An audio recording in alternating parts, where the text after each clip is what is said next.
Araka ny fotoanan'ny fanomezana tompoko lasa tompoko vavy dia tafaraky eto indray tsika amin'ity fampahalalam-baovao ny fahita lavitra ma TV ity manasanao anaraka izany hatramin'ny farany sy antonony amin'ny vaovao entina amintsika amin'ity takarivo ity ary ny fivoriana izay nitanterahana tany Addis-Abeba andinihana ny filoham-panjakana eto Madagasikara sy ny manodidina azy ihany koa.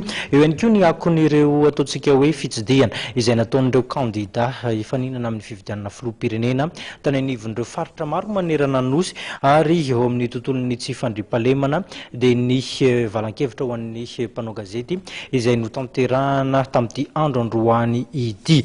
Tontolo politika avy hatrany ary Omaly no nisy ny fivoriana izay notanterahana filan-kevim-pilaminana eo anivon'ny vondrona Afrikanina notanterahana tao Addis-Abeba Ethiopie tao. Nandritra fotoana io moa no nandinihana ny famahana ny sazy ho an'ny mpitondra eto Madagasikara. Ny filan-kevim-pilaminan'ny vondrona Afrikanina dia nanafoana ny sazy izay niatra tamin'ny tompon'andraikitra misa 500 teo anivon'ny famafana avy ny tetezamita. Sazy izay nampiarin'ity vondrona ity nanomboka ny volana mars 24 tao aorian'ny fitsipahan'ny fampiarana ny fanarahana potosy Addis-Abeba. Tao anatin'ny fanambarana no nilazan'ny vondrona Afrikanina fa noho ny fahitan'ny fivoaran'ny raharaha teto Madagasikara no nahatonga ny fanafoanana ny sazy.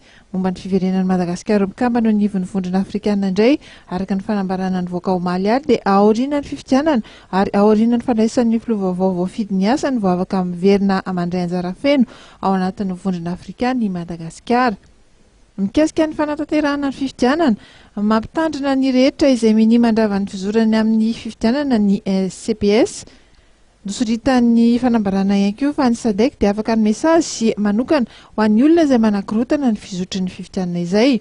Anisan'ny nodinihana teo amin'ny fivorian'ny CPS ny vondrona Afrikanina ihany koa ny momba ny fiverenan'ny fanampiana raisam-pirenena amin'ny fifidianana, ny fanampiana amin'ny lafiny mahaolona ary ny ady amin'ny andiam-balala ary ny vondrona Afrikanina izay nanamafy ny fahavonona ny anohana ny Madagasikara amin'ny fanatotosana ny fifidianana.